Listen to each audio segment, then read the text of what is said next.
আসসালামু আলাইকুম রহমতুল্লাহ। একবার এক ব্যক্তি, একজন তাবিঈ, যিনি হচ্ছেন উসমান রাদিয়াল্লাহু তাআলা আনহুর ছেলে আবান রহিমাহুল্লাহ।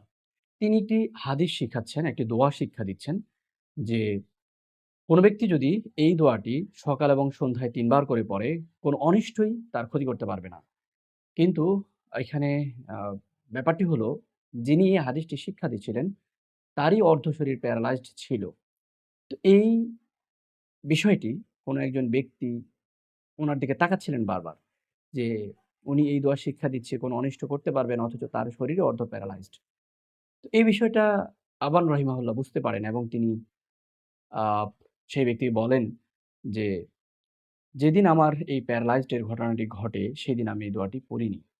রাসূলের কথাই সত্য, কিন্তু আমি সেই আমলটি করিনি। আর আমার তাকদীরের যে ফায়সালা, সেটাই আমার উপরে কার্যকর হয়েছে।" তো চলুন আমরা এবার দোয়াটা পড়ে নেই এবং দোয়াটা জেনে নেই, দোয়াটা শিখে নেই। দোয়াটা হলো বিসমিল্লাহিল্লাযী লা ইয়াদুররু মা ইসমিহি শাইউন ফিল আরদি ওয়ালা ফিস সামাই ওয়া হুয়াস সামিউল আলীম। বিসমিল্লাহিল্লাযী লা ইয়াদুররুহু মা ইসমিহি শাইউন ফিল আরদ ওয়ালা ফিস সামাই ওয়া হুয়াস সামিউল আলীম। এবার আমরা এটার অর্থ জেনে নিই। বিসমিল্লাহ অর্থাৎ আল্লাহর নামে। আল্লাযী লা ইয়াদুররু মা ইসমিহি শাইউন, কোনো কিছুই ক্ষতি করতে পারে না। যদি আল্লাহর নাম থাকে তাহলে কোনো কিছুই কোনো অনিষ্ট করতে পারে না। ফিস সামাতি ওয়াল আরদ। ওয়াল আরদি ওয়ালা ফিস সামা, অর্থাৎ জমিনে হোক, আসমানে হোক, মানুষ শয়তান হোক, জিন শয়তান হোক, কেউই কোনো কিছু ক্ষতি করতে পারে না।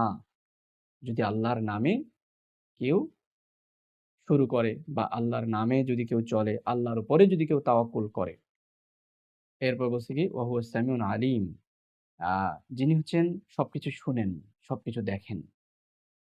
তো চিন্তা করে দেখেন, মানে সাহাবীর হাদিসের প্রতি কতখানি ঈমান, যে বলছে যে আমি সেই দিনে আমলটা করিনি, আর আমার আজকে আমার তাকদীরের যে ফায়সালা ছিল ওইটাই আমার উপর হয়েছে এবং আমি এজন্য অসন্তুষ্ট নয়।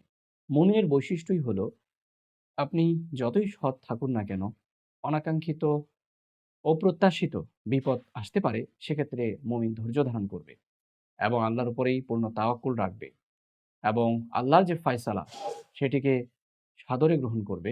যদিও নিশ্চয়ই কোনো অনিষ্ট কখনোই কারো কাম্য নয়।